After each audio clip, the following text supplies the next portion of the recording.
Let's learn to make seamless loops so that you can entertain people for longer periods of time in your performances. Or if you're not ready for that, you can use a looper to help practice your rhythm guitar or your fretboard mapping with your lead improvisation.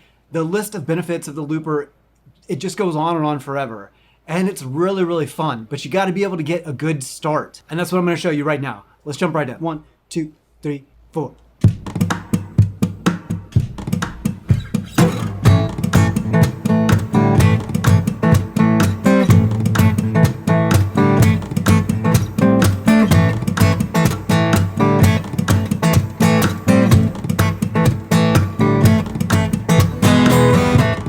Now this strategy is going to work for any type of looper. Almost every looper has the same functionality where you simply will press a button once and then start to play something. And then when you press the button again, it loops that recording that you just made. Now here's the problem with most people when they start the loop. It sounds kind of like this, where you have a huge gap in your playing. It's not a seamless loop. And if nobody's ever showed you how to do this, it can be really hard to just guess your way around how can you do that. So that's what I'm going to show you right now. So the secret to being able to get a perfect seamless loop, it's all about your stomp timing, when you stomp your foot, and also the playthrough. Those are two things that are really going to help get your loop sounding a lot better.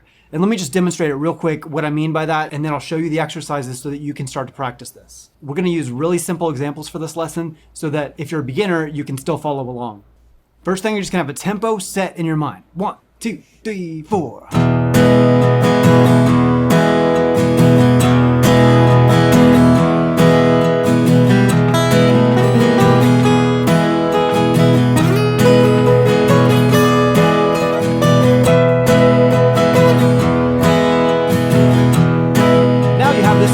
That's just a perfectly seamless loop where you can't really tell the starting or the ending point. It just keeps going like this, okay? So in order to do that, what you're gonna have to do is practice your stomp timing. That's the most important thing, and also the playthrough. What you're gonna need to be able to do is, while you're strumming something, you're gonna need to be able to move your foot on the downbeat, just on beat 1. Now, if you've been tapping your foot as you've been learning the guitar, this is really going to come in handy now because that's the same motion. But if you haven't been, this is the exercise you should start doing.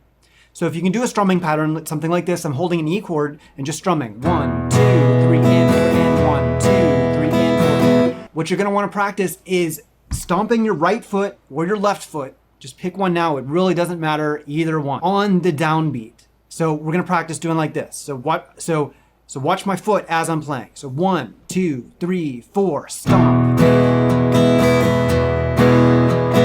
Stomp. Stomp.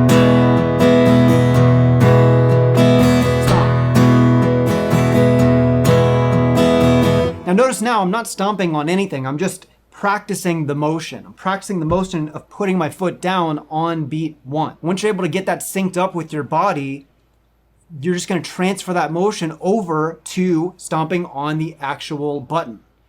It's really helpful if you can have your foot maybe hovering above the button the whole time so that you don't have to move a lot to get to it. And that's a great starting spot. So same idea. We're just going to do like this. 1, 2, 3, 4. Stomp.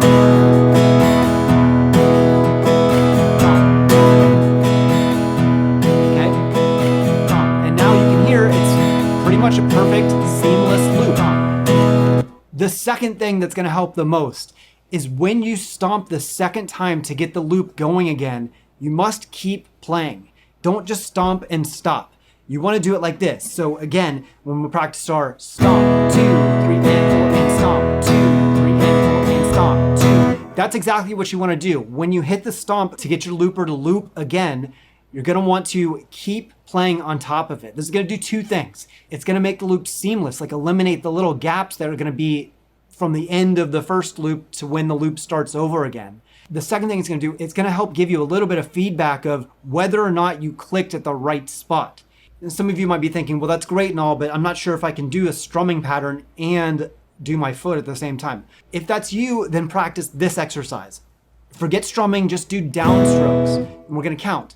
1, 2, 3, 4, stomp. 2, 3, 4, stomp. 2, 3, 4, stomp. 2, 3, 4. Now I'm really exaggerating the motion. Eventually you want that stomp to be very small. Small, efficient motion is going to be the best. But really, for now, I'm just exaggerating the motion so you can see what I'm doing. Okay, so 1, 2, 3, 4, stomp. 2, 3, 4, stomp. 2, 3. This is just the exercise. Okay, and that'll get you going in the right direction. You can even use that by itself as a loop to start to build other ideas on top of it. What if you're playing or performing and you don't do a perfect loop the first time? Now you really want to practice a lot so that you get your loops perfect on the first try every single time. But we're all just humans. We're going to make mistakes. So you need to have a strategy in order to correct that. And here's what you want to do. Like before I was talking about, you need to play through the loop.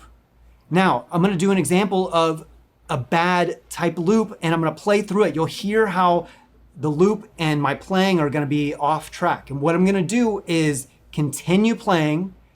With my foot, I'm going to hit the undo function, which for a lot of loopers is just going to be either stomp and hold. Sometimes it's going to be a double click with your foot to erase the loop. Either way, it's going to be one of those functions where you're just using your foot and you need to practice undoing the loop while you still play and then re-queuing up another recording of the loop seamlessly without stopping. Because if you're performing, you can't stop and just be like, oops, hold on guys, I gotta start again, okay? You can't do that when you're performing. You need to figure out a way to keep those loops going seamlessly without stopping, okay? Let me demonstrate a bad loop and how you kind of can get out of it. Here's getting out of a bad loop. 1, 2, 3, 4. Okay,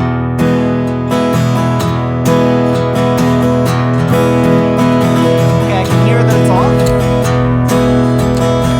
So I've reset it, and now I'm prepared to start again. 2, 3, 4.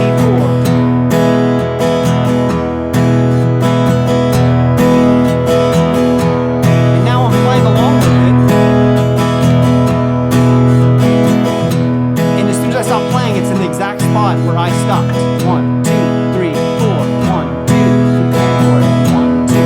Okay, so that's some of the benefits of playing through your loop. That's so important. It helps out so much. That might be something that you want to additionally practice too, is not necessarily intentionally doing a bad loop, but doing a loop, clearing the loop out, and then restarting again, and then seeing how many times you can do that in a row.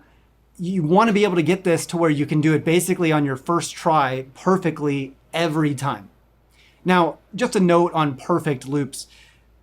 Obviously, they can't be perfect. With this style looper, we're just humans, and so it's not going to be exactly perfect. It needs to be close enough to where there's no gaps and there's no speeding up or slowing down or missing beats for the average listener, right? So an absolute perfect loop is not really possible, but we're still trying to get it as perfect as possible, okay? So when you start your loops with chord progressions, you want to make sure that you play through the loop. But there's an exception to that rule. If you start your loops with a percussive example, which I'm going to show you right now, like playing drums or like, padding out a beat on your acoustic guitar, if you start that way, the strategy is a little bit different. Let me demonstrate. If you want to start your loop with a percussive beat,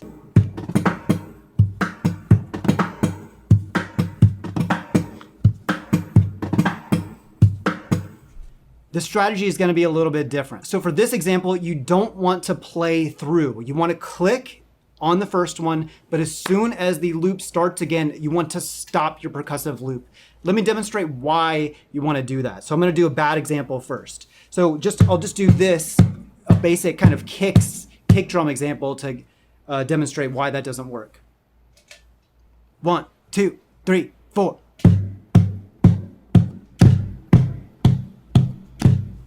Now here on the first beat, there's that kind of ba-dum, ba-dum, that little kind of flam. And the reason that happens is because the end of the loop is crossfaded with the beginning of the loop. So if you have something with a long waveform like a chord strum, the crossfade sounds perfectly fine and it's a seamless loop. But things that have sharp transients like percussive stuff, trying to fade that into the next when it's just a little sliver of a waveform, it leads to this kind of flamming type thing, like you can hear here. Hear that kind of stutter at the beginning. So to fix that, if you're doing a percussive loop, you want to just practice this. Stomp with the first one. So stomp, 2, 3, 4, stomp by itself. Okay? So if you're doing like a one measure loop, when you restart, just stomp by itself. Let me demonstrate that again, this time with doing it correctly. 1, 2, 3, 4. 1, 2, 3, 4. 1, 2, 3, 4.